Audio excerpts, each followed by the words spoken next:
السلام عليكم ورحمة الله وبركاته. أصحاب خالقة ميلو بدافع عالم كجسو جنتهين كسو دوادا بيج كان كلها فيسبوكا سيدا أجيدان ما أنت وحن ربائنا كهالو موضوع سارا أما قرال كيركا عن كسو قريميشا maadaama shalay aan sawir yar aan soo dhigay oo aan kusoo dul qoray sidee qabyaalada uga gudbi karnaa oo aan ugu bedelan karnaa soomaalinimo. maanta waxaan ku noolnahay dunia casri ah, waana laga tegay xilligii ay adduunyadu iskugu faani jirtay xoog iyo maxaa la dhahaa iyo muruq. maanta waxaa la gaaray heer qof walba uu adeegsado maskaxdiisa ama qalin uu adeegsado. marka waxaan rabnaa in aan howlaha aan maxaa la dhahaa aan rabno in aan u bedelno qabyaaladda aan ka guurno aan u bedelno soomaalinimo.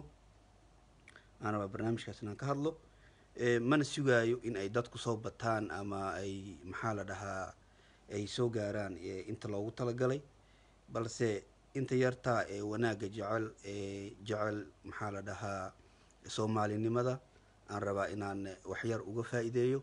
mar walbana waxaan jeclahay wacyigelinta dhalinyarada, in aan dhalinyarada soomaaliyeed aan ka wacyigeliyo waxyaalaha maxaa la dhahaa u keeni kara dhibaatada, waxyaalaha u keeni kara maxaa la dhahaa problemka, waxa ay ku fekerayaan iyo meelaha ay rabaan in ay hiigsadaan, rabaan si qalada in ay ku hiigsadaan, laakiin aan doonayo in ay sida saxda ah wadada fiican oo ay ku raadsadaan. sidaas ayaan jeclahay. marka waxaan ku martiqaadi doonaa dhowr qof oo ra'yigooda ka dhiiban kara. inta aan ku jiri doona qadkana waxay noqon doontaa muddo aada u gaaban. marka waxaan leeyahay meel walbo daafaha caalamka kaga sugan tihiin kusoo dhawaada bejkayga. marka waxaan rabaa soomaali meel walba daafaha caalamka hadda ka joogaan waxaa loo kala qaxay dunida inteeda kale. marka qof walbaane oo maanta ku sugan meesha uu ku sugan yahay problema ku haysta.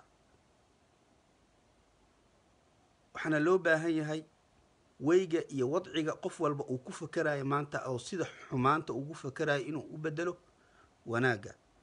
wanaagana waa waxa keliya maanta horumar aad ku gaari karto.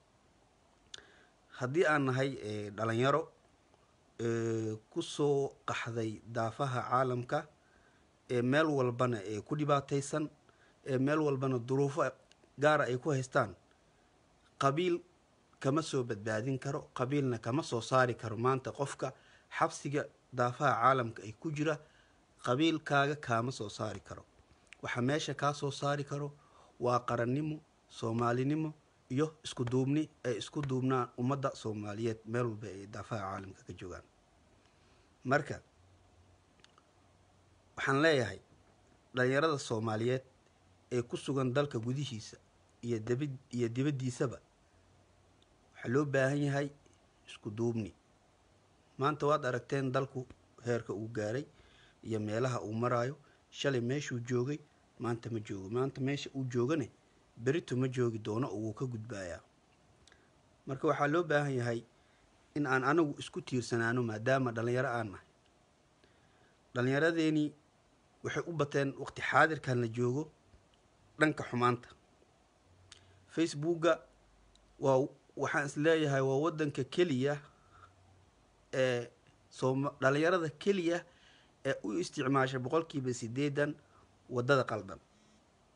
mana fiicna in loo isticmaalo meel aad ka muuqanayso oo ummadan ay kugu soo hiranayso inaad u isticmaasho wada qaldan.